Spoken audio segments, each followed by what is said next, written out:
អ្នកទាំងអស់គ្នាពួកខ្ញុំគឺជាក្រុមយុវជនស្ម័គ្រចិត្តនៅសាលាវិទ្យាល័យអូរាំង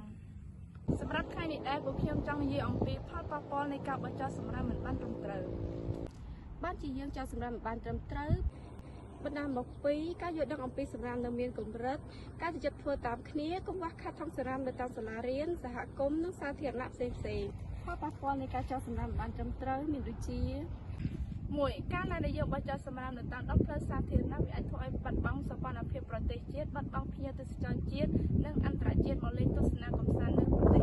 2នៅពេលយើងចោលសម្រាមចូលទៅក្នុងទឹកវាអាចធ្វើឲ្យប៉ះពាល់ដល់ជីវរស់នៅក្នុងទឹកនៅពេលយើងយកទឹកមកប្រើប្រាស់អាចធ្វើឲ្យយើងឆ្លងជំងឺរាគរូសឬអសន្នរោគផ្សេងៗដូចនេះក្នុងនាមយើងជាយុវជនស្ម័គ្រចិត្តយើងត្រូវចូលរួមសិក្សាអំពីផលប៉ះពាល់នៃការបញ្ចុះសម្រាមមិនបានត្រឹមត្រូវដើម្បីឲ្យប្រទេសជាតិយើងស្អាតគឺចាប់ផ្ដើមពីខ្លួនយើងផ្ទាល់